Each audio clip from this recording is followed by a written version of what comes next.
So again, good evening and welcome to this virtually Hamilton Inside the Hamilton Classroom session.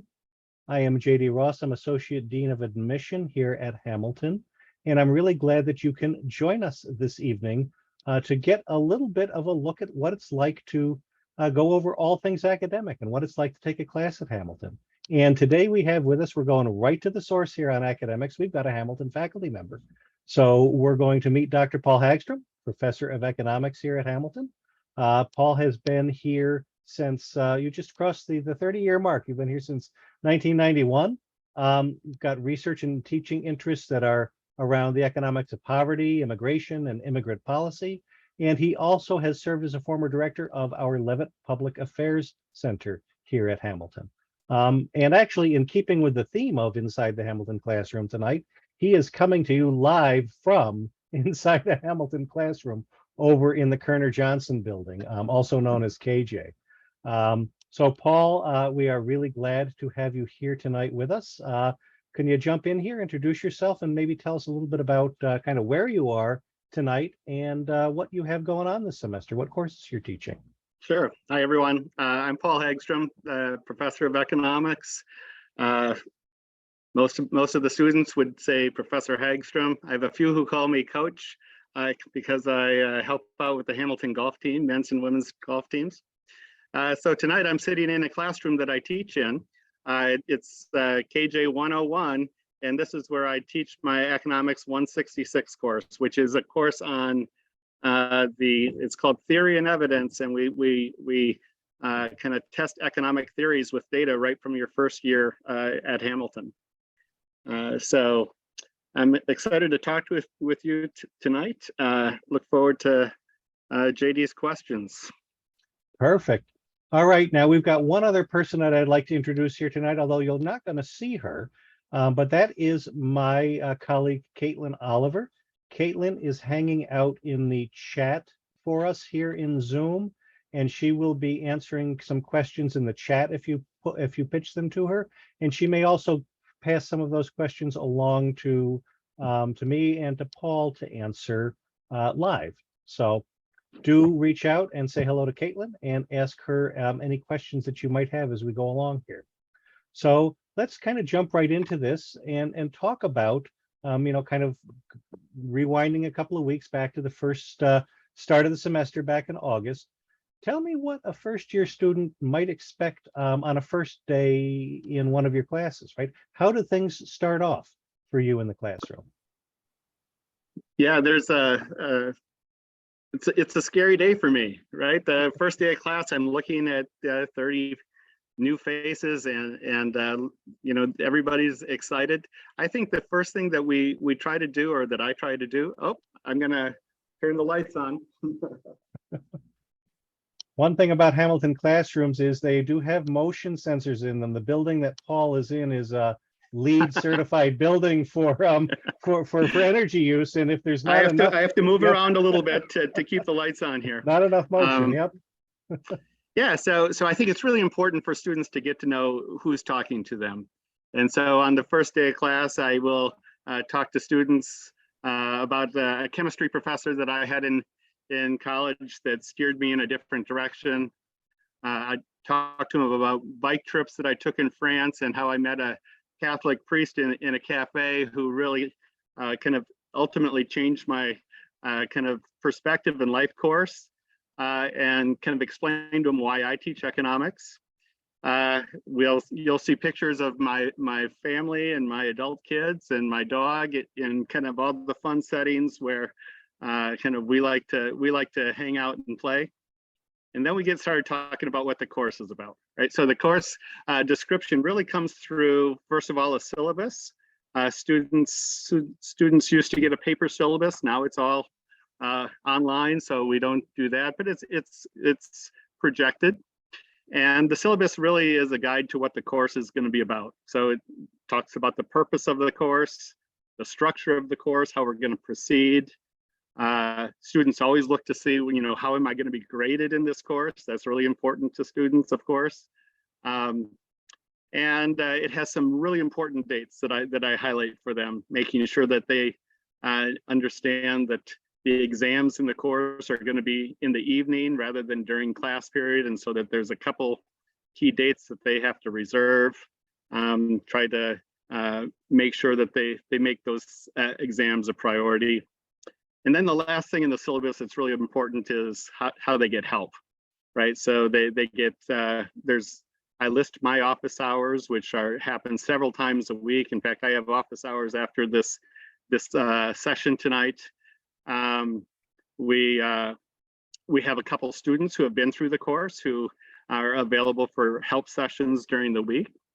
And then there's a couple other ways that they can get help. And so really we want them to know what the structure of the course is and what the supports are around them that are going to help them get through. Right. So the syllabus is this important tool for them to stay organized, set the expectations, and let them know the resources available to them in the course. Yeah. So another important tool that I know that faculty at Hamilton use quite a bit is the learning management system, right? But we use Blackboard for that. They might be familiar with it in their own high schools right now. Maybe we know high schools use Blackboards, and they also use other systems as well. But how does that the learning management system, Blackboard, how does that factor into your class and kind of as a repository and a resource for students? Right. So not everything is on the syllabus. The syllabus gives us the outline, and then all the details are filled in via Blackboard. So Blackboard is where I will post the kind of weekly readings, the questions that go along with the week. It's where they get the assignments for our computer labs, and it's where they look for their grades to see, how they did on the different assignments. So the Blackboard is important because it grows throughout the semester, right? So it starts with, here's what we're doing in week 1 and week 2. And then as we, progress through the semester, they're instructed to watch it carefully, every week to make sure that they're keeping track of all the new readings and all the different assignments that are presented there. They don't use Blackboard to submit their work. They use something called Gradescope in my class. And Gradescope is something similar where they do their work, they scan it with their phones, submit it to Gradescope, and that's then we grade it right online, and so they can go check in to see their graded problem set or their graded computer lab online. So when in doubt, check the syllabus and go into Blackboard, right, to keep on top of things. Yep. Always, frequently, yes. So let's talk a little bit, and you already alluded, because I know you're off to your office after this to do some to sit down for office hours. But let's talk a little bit and get into how students and faculty connect here at Hamilton. I mean, obviously they're going to see you up in the front of that classroom, teaching several times a week. And I assume you've got classes that'll meet Monday, Wednesday, Friday, or Tuesday, Thursday schedule based on what they are. But what about outside of class? Can you kind of explain what your approach to office hours is, and what what questions do you typically have students coming to office hours to talk with you about? Yeah, first of all, the main thing I try to get across to students is please come in before things are overwhelming, right? If you're starting to lose touch a little bit, there's a key question that's bothering you, make sure you come into office hours, because I set up office hours throughout the week. I have them 3 different times during the week. Students can email me and set up to meet me at additional times. But the real thing is, or the key idea about office hours is that we don't all learn kind of at the same rate, and we don't all learn kind of from, one example might click with somebody and not with others. So when you come to office hours, then we can kind of spend more time together, try to figure out, well, what is it that you're not understanding? What is it about the kind of material that's difficult, or about my presentation that didn't click with you on a particular topic? And then we can kind of work from there and trying to see if we can develop kind of other kind of learning kind of strategies.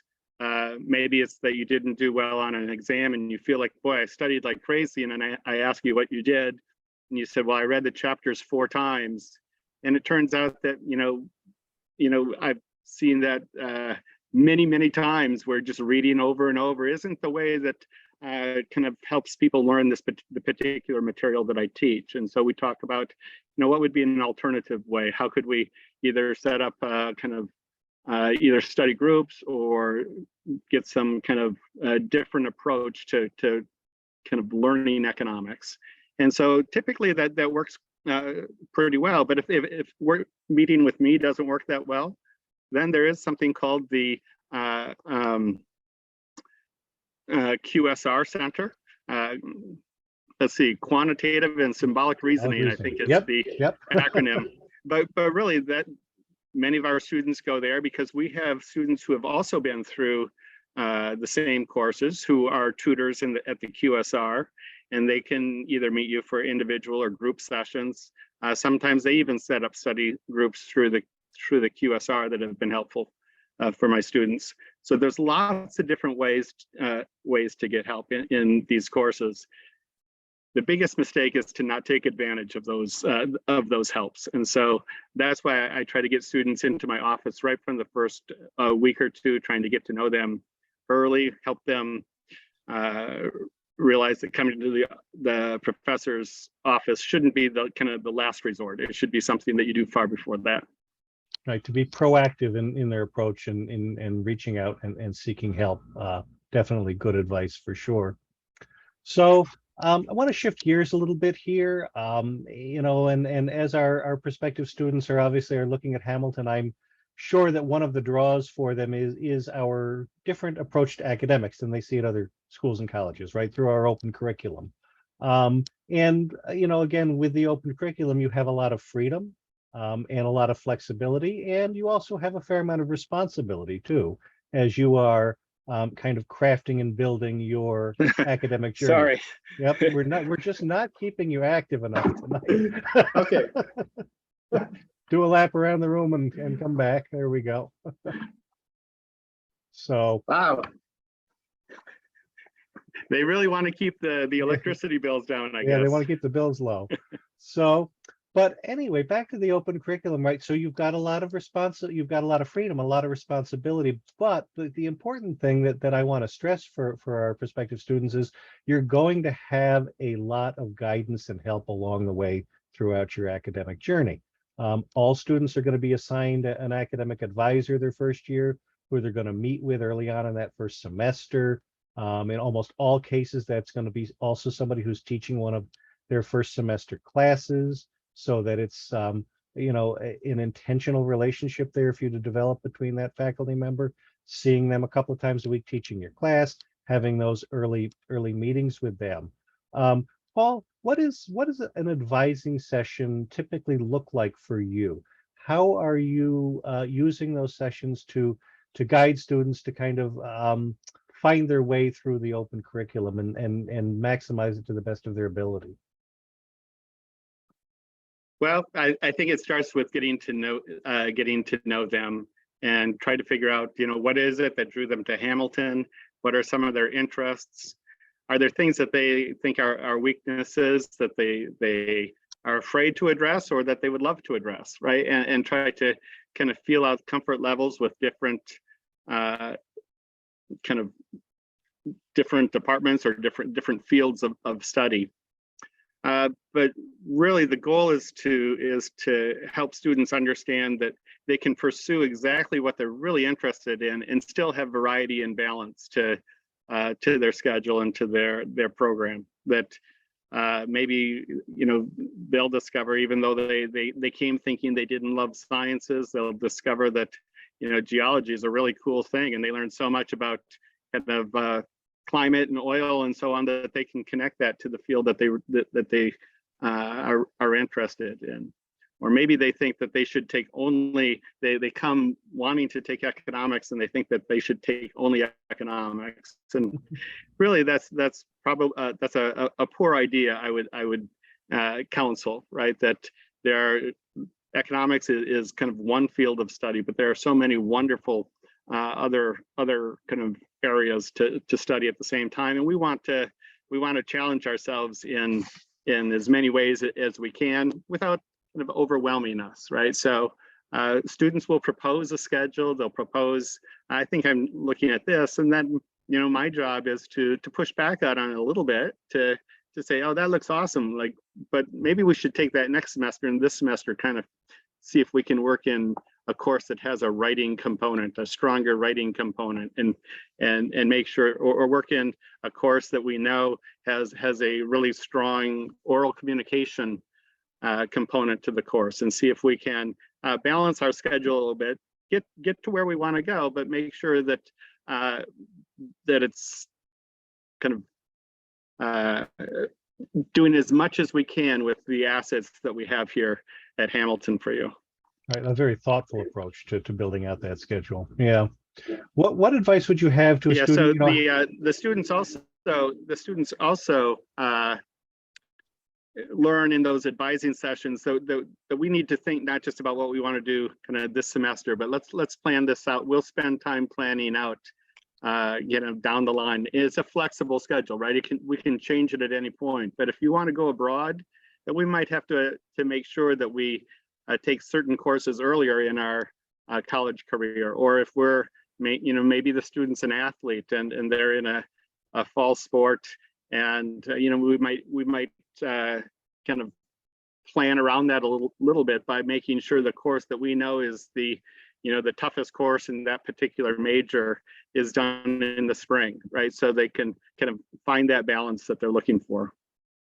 Yep. Yeah. Balance is important. What one piece of advice can you tell one of your students, you know, how do you prepare for these advising meetings? What is the best thing to kind of come to from their standpoint when they meet with you? Yeah, I think students are they've heard of different topics, but they don't know everything that's available to them. So what I always advise my students to do is to go through the course catalog and, you know, find 10 different kind of departments that they'd love to take a course in at some point in their college career. And some of them will say, oh, I'll never find 10. And when they come in, they have 15. Right, you know, because you start reading the course descriptions and, you know, and seeing what some of, like, my colleagues around here are amazing. They do teach all kinds of great courses. So once you start kind of reading through and figuring out all the different courses that are taught, unfortunately, you're not going to be able to take everything that you're interested in. Right now, we're in a whole different, you know, game. Rather than thinking there's only 3 things that we love, we realize that, wow, there's more than I ever imagined. Yep, it's a good problem to have, though, because they've got a lot of variety and a lot of guidance along the way. Let's take some questions here. Let me see here. Paul, what do you think? And obviously, you know, high school's been a long time away for both of us, but what do you think that the biggest difference has been that you see between a high school class and a college class? Okay, so my internet's fading a little bit. So the question was, what's the difference between a high school class and a college class, right? Yep. Yeah, I think first of all, in college, you don't meet nearly as often as you do in high school. And so the expectation is that a lot of the work in college is done outside the classroom. So you may have, you know, chapters to read and assignments to do. And the lecture or the class exercise that we have planned for that day really will only make sense if you've done all the work beforehand. And so I would say you have a lot of freedom in college, excuse me, whereas things in high school might be much more, this is step 1, step 2, step 3, and take you through each step. In college, there might be some gaps that it's really up to you to fill. And so, you know, I expect students to be spending 3+ hours for every class period. They're spending 3+ hours outside of the classroom, you know, preparing. And it makes a big difference. You know who does that and who doesn't do that. And those who get the most out of the class are those who prepare the most. So I would say the biggest difference is how much work you're putting into it from, you know, in your non-class hours. Right. And managing your time in those non-class hours is obviously going to be a kind of a key um, adaptation and learning element for students in that first semester as they transition from high school to college. But what advice would you give to students on how to approach time management? There are a lot of tools, there are a lot of methods out there, but is there anything that you can say around that you have seen be successful for students?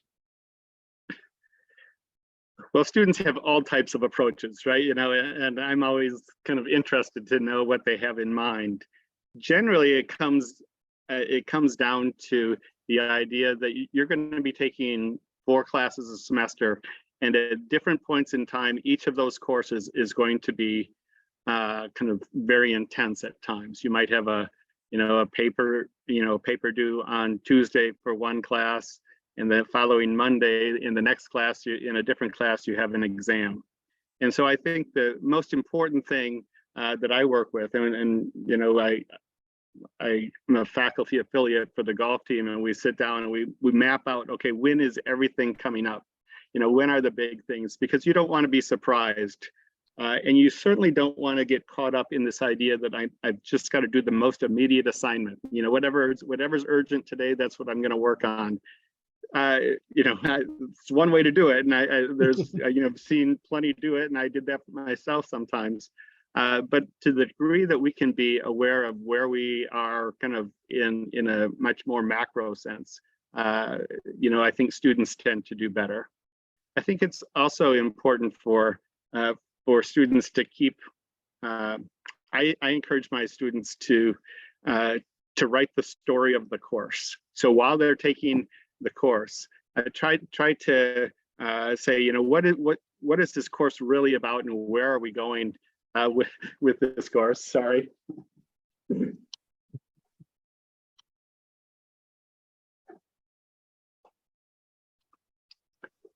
If it makes you feel any better, Paul, I can do this too. So Okay. Yeah.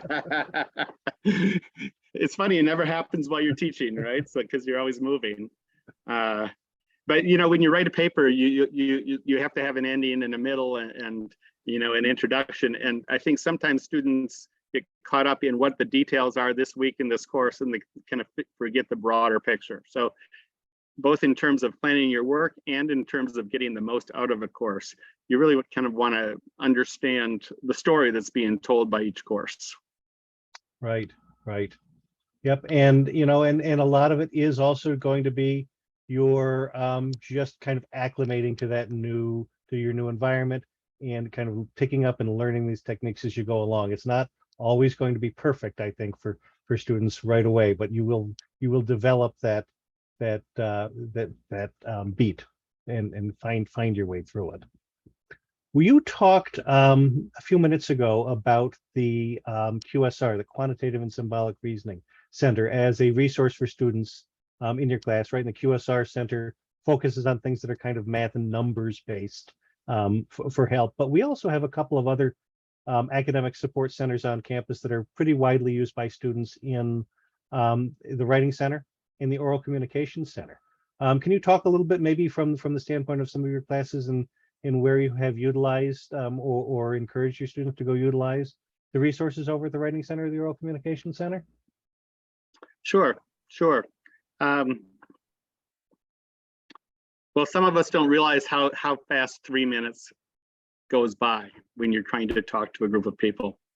And the beginning of every class session from my Economics of Poverty class starts with one student doing a 3-minute presentation on a topic that they found that's related to the course.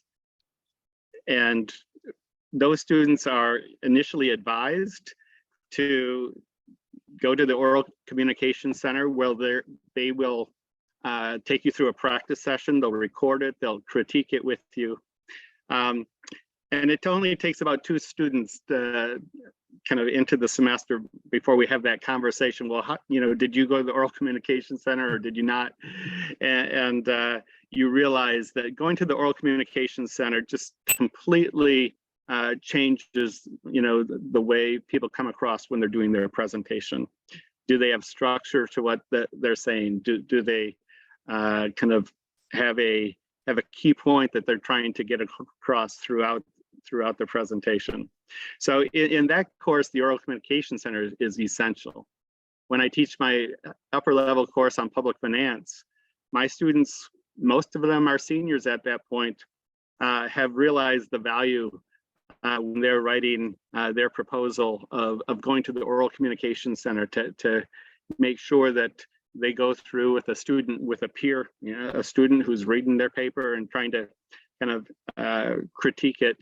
The value of that experience is tremendous for them, and they will testify to that. I never have to reinforce that, because they know the value of those oral communication visits by then. The thing I hear though from them is, boy, I should have been going though to those kind of sessions from the beginning, right? And initially we don't think we have to. You guys are all super smart. You're going to end up doing well in your classes, but the writing process when you get into college takes work, right? And that's how it should be, right? If we want to get better in anything, it takes work, right? And so the Writing Center is a wonderful way to get kind of more perspectives, get some suggestions. They don't edit your work, or they don't focus on the commas and periods. They focus on kind of the structure and the conceptual level of the writing. So I always recommend that to my students. Great. Yep. Go take advantage of the resources that are there for you, and don't be shy about it, because again, the earlier you start, the easier it's going to be on you through the class.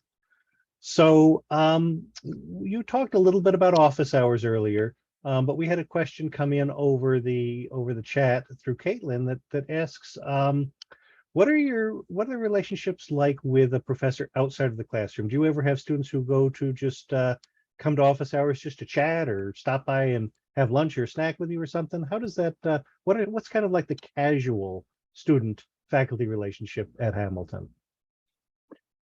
So in this building where we are right now, there's a lot of social space. There's a lot of study space. There's an atrium, and there are study tables throughout.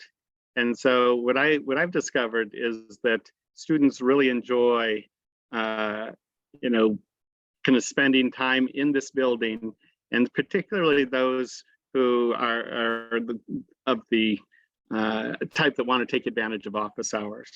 And so it turns out that I often have office hours in the hallway, in the atrium, that I'll walk by and say, "Oh, what are you working on today?" And they'll say, "Oh, just a minute. Can I ask you that question that I had about the assignment, or about the reading that we are doing?" So yeah, there's a lot of informal get-togethers kind of that way. We also have a coffee shop right next to us that makes great coffee and cookies, and so I'll hang out with my students at the coffee shop from time to time. I'll put a note on my door occasionally and say I'm over at the coffee shop if you want to stop by. I think it's called Flojo. I'm still struggling to get the name of the new coffee shop, and I think that's right. But yeah, so there's a lot of kind of informal time. Students know if my door is open. They're always free to stop in, and they do so frequently.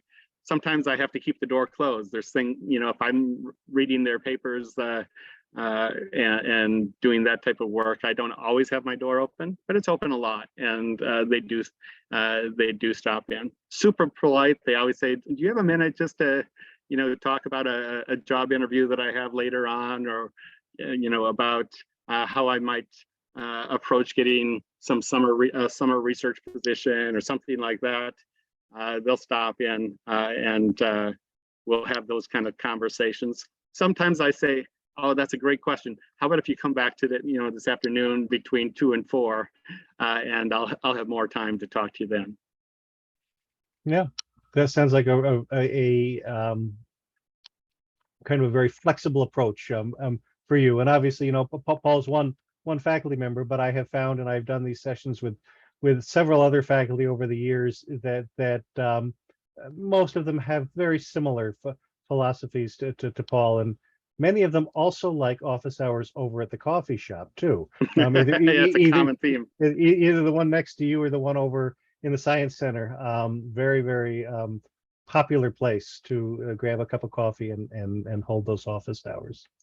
Now, you mentioned something there in a discussion that you were having with a student about somebody approaching you about research opportunities, which I think is a great segue into this next question.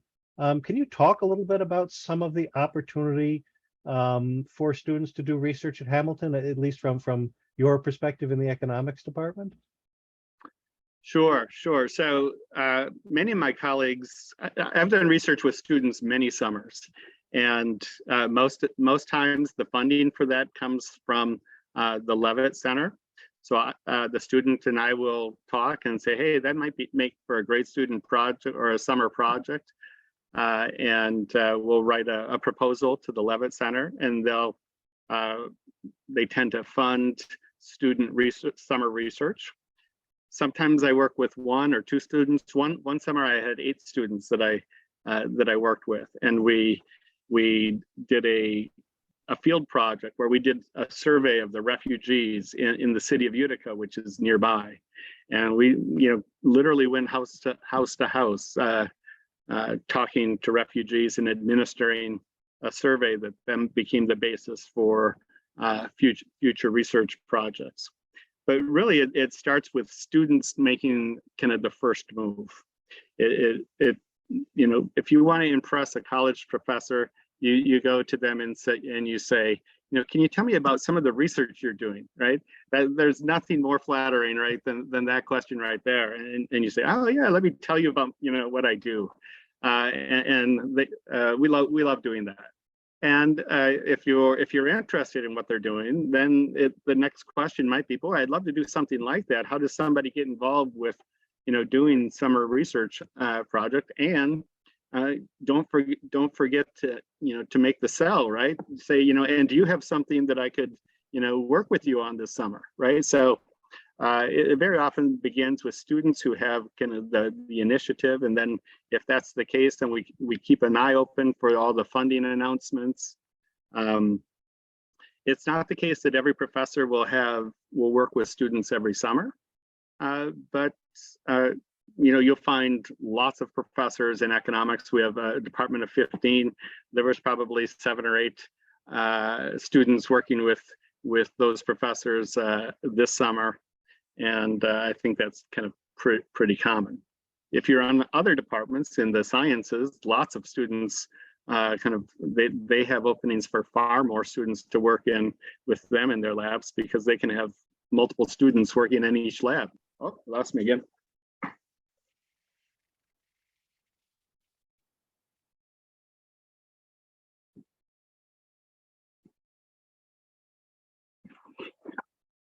Well, I really had to work that one. Thought I was going to have to start doing jumping jacks or something to get it to trigger. It's making me work harder. Yeah, so there's kind of lots of opportunities to work with students, but or to work with faculty in the summer. Really starts with you taking the initiative to talk with those professors about what they're doing and about what the possibilities are. Not all of the projects that you do have to be driven by their interests. You may come to them with an idea that they're not thinking of, right? And you say, boy, I've been thinking about this idea.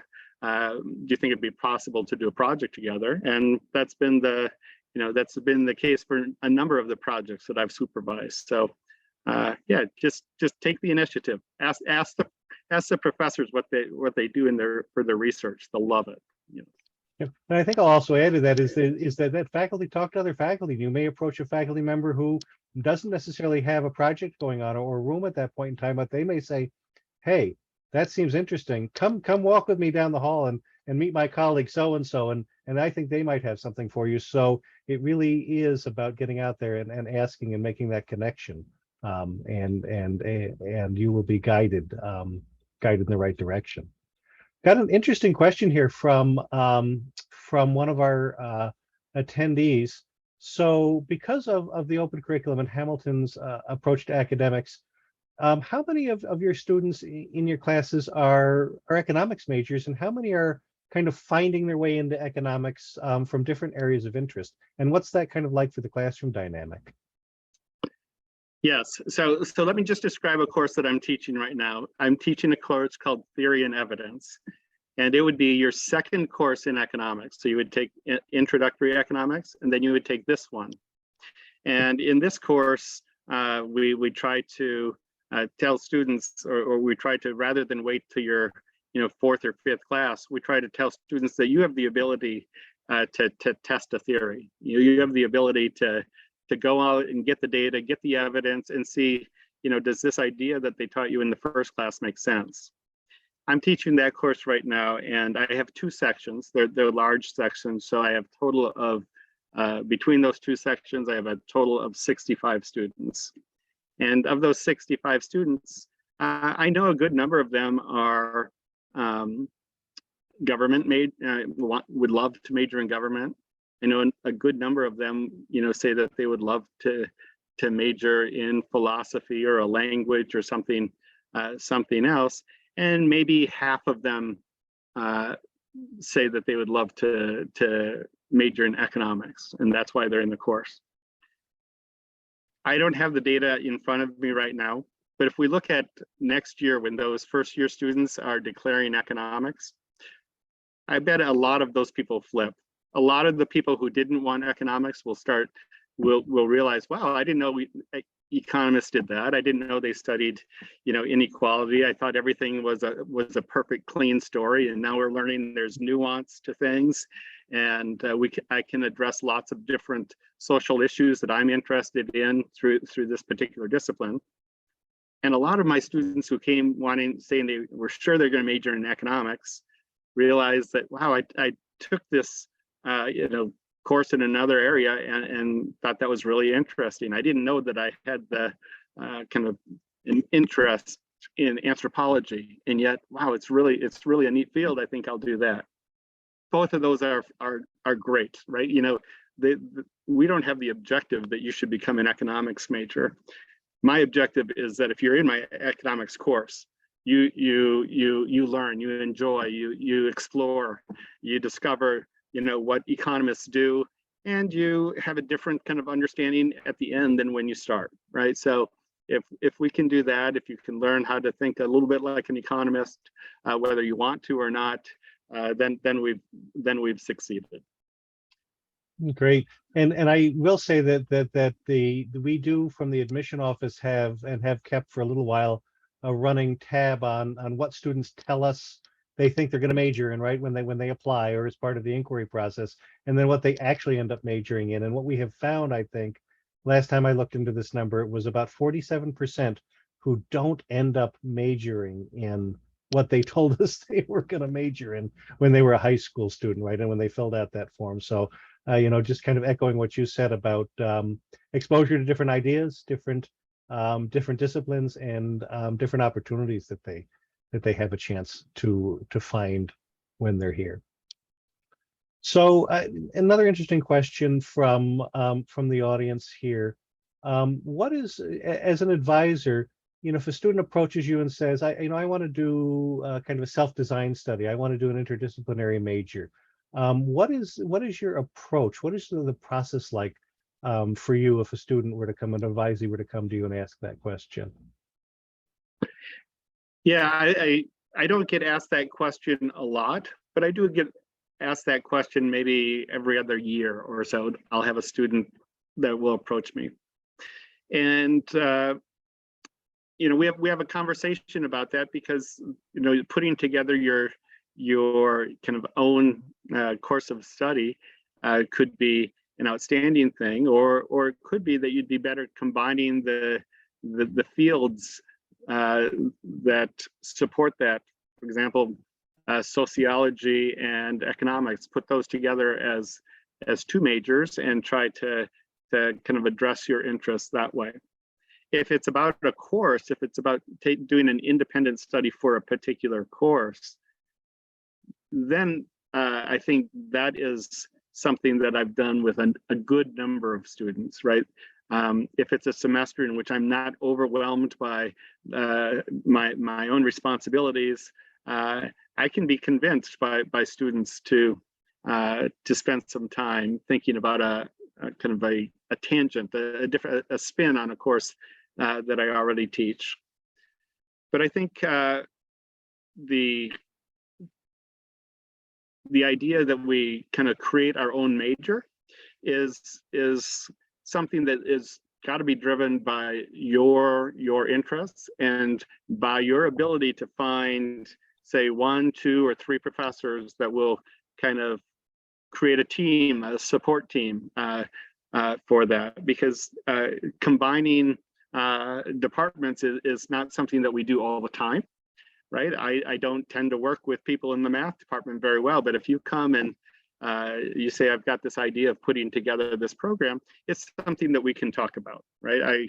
I personally haven't done it that way. I've done the independent studies that are kind of the spins on courses that I take, that I teach, but I haven't done the design your own program. Very oftentimes, once students go through the effort of doing that, they realize, well, wow, I could actually I could take most of those through a particular department. I have an open curriculum here. I'm not constrained in what I can take. I can take courses, in kind of all the areas that I want. And it's really not that, I mean, I think in economics, it's 9 courses to get a major. It's that, which is maybe fairly typical. So you can combine your interests with any major that you want. Yep. And I think it kind of echoes a little bit of what I was saying earlier, is you've got a lot of freedom and a lot of room there, but also a lot of responsibility if that's a path that you want to go down too. But again, you're going to have the sounding board in the way of your advisor along the way. So I've got kind of more of an open-ended question for you here now.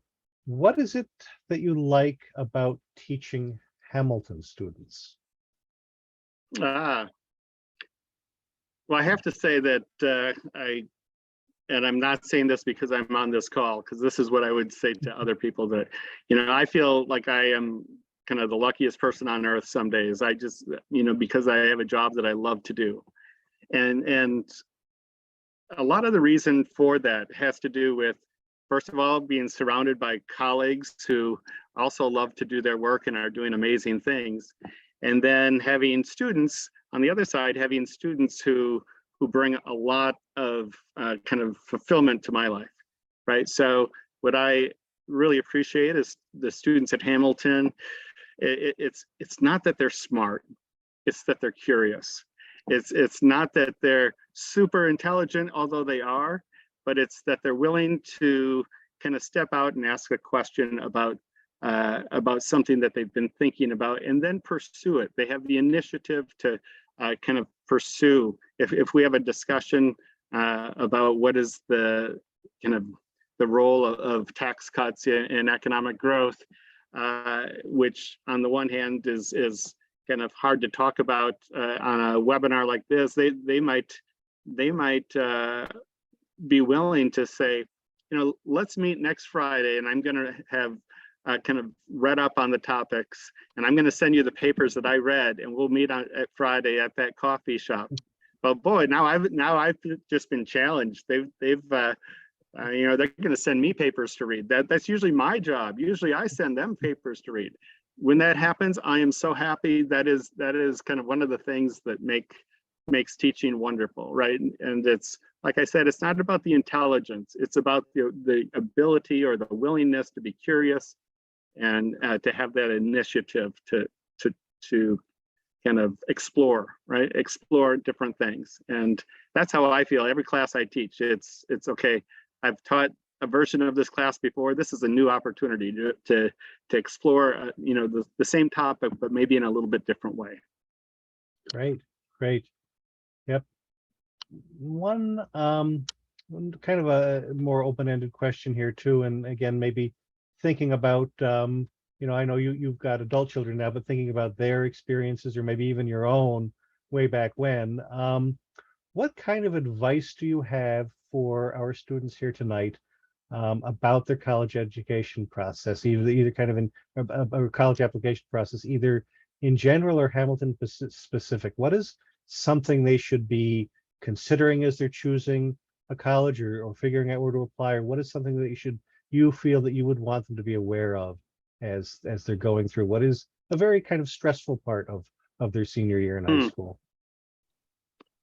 Yeah. So I have 3 children that went to college and kind of went through this stage with them. I'm much more familiar with that side than I am with like what the inside of the admissions process is like at Hamilton. So let me just tell you what I told my students, right, or my own kids. Everybody wants to impress. Oh, hold on.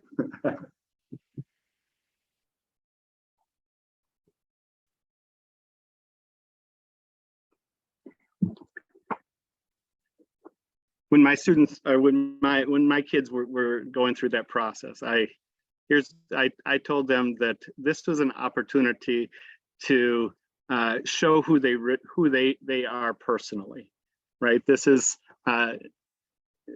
there are lots of people with outstanding grades. There are lots of people who have amazing skills, right?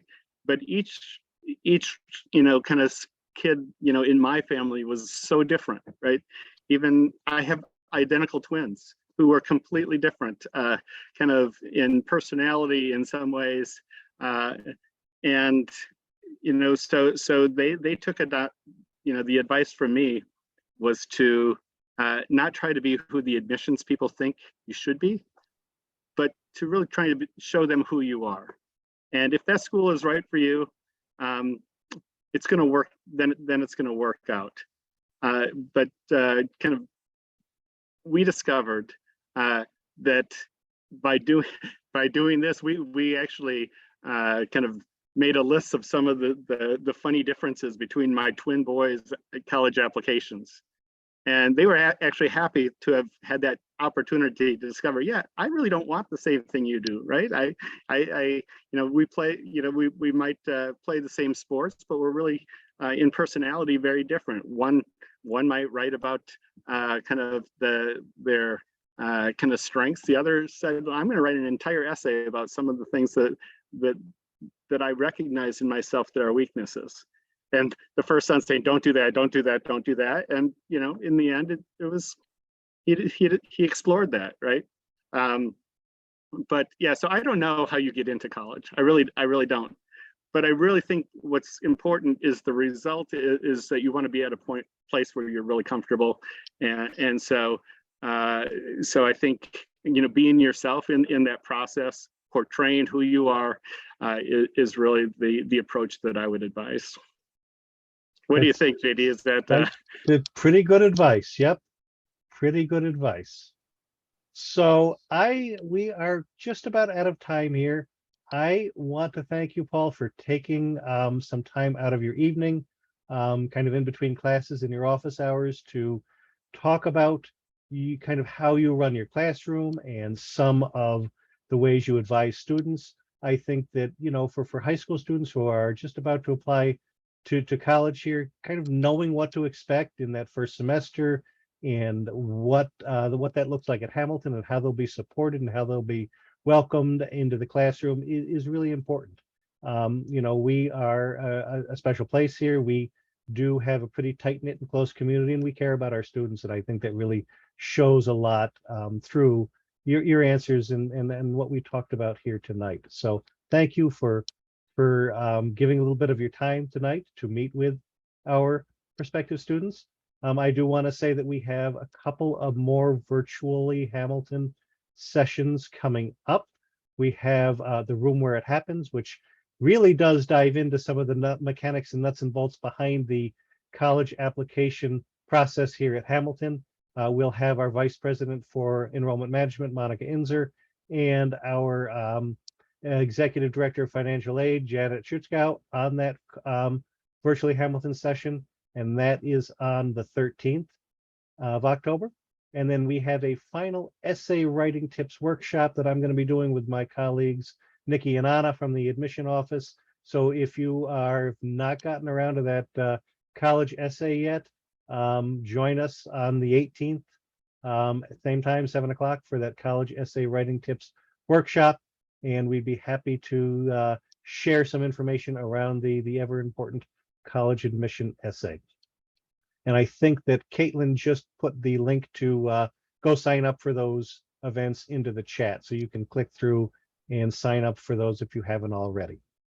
Well, thank you to again to Paul, and thank you again to all of our attendees for joining us tonight to learn a little bit about life in the Hamilton classroom.